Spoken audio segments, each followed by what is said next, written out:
Hey, salut! Je suis ravie de vous retrouver pour cette série de podcasts d'Amy lit pour vous. Je me présente, je m'appelle Émilie et depuis toute petite, je suis une passionnée de lecture. J'aime avoir des livres dans mon environnement et depuis que j'ai des enfants, je leur partage ma passion.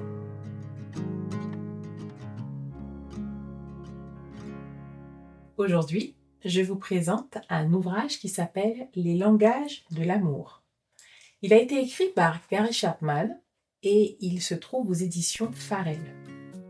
Ce livre est pour un public adulte, que l'on soit en couple ou non. Si vous ne deviez mémoriser qu'un seul livre de tous ceux que je vous présenterai, j'ai envie de vous dire, gardez celui-là. Dans cet ouvrage, Gary Chapman nous donne les clés pour une véritable compréhension de l'expression de l'amour. Ça peut sauver des vies. Alors je vous spoil direct, mon seul point négatif, c'est qu'il est trop court. Voilà, c'est dit. Maintenant, en point positif, je dirais que c'est un ouvrage vraiment accessible au niveau du vocabulaire. Il est vraiment facile à lire. Il y a beaucoup d'exemples pour qu'on se projette bien. C'est un outil vraiment concret pour apprendre à se connaître et apprendre à connaître l'expression de l'amour des gens qui nous entourent. Gary Chapman, il nous parle de 5 langages et je trouve fascinant qu'il arrive à naviguer entre un mode de fonctionnement féminin et un mode de fonctionnement masculin. Il passe aussi entre le moment où on exprime l'amour et comment on reçoit l'amour. Donc il arrive vraiment à nous montrer toutes ces choses-là. Les mots sont simples, percutants et ils invitent à se remettre en question. Ce que je trouve super, c'est qu'il y a même une partie sur les enfants et les langages de l'amour.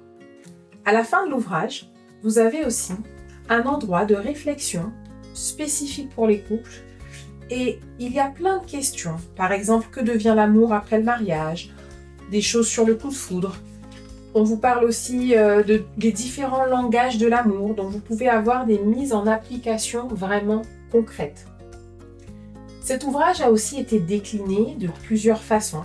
Donc Gary Chapman a proposé aussi les langages de l'amour de Dieu, les langages de l'amour des adolescents, des enfants, des célibataires.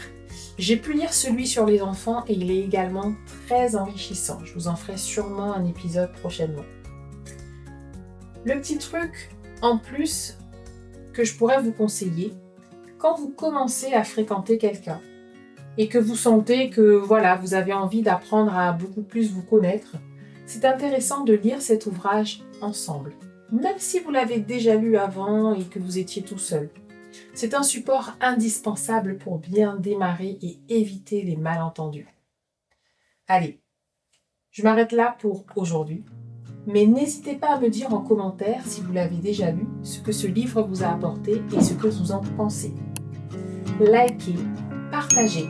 Et en attendant le prochain épisode, surtout lisez parce que lire, c'est grandir.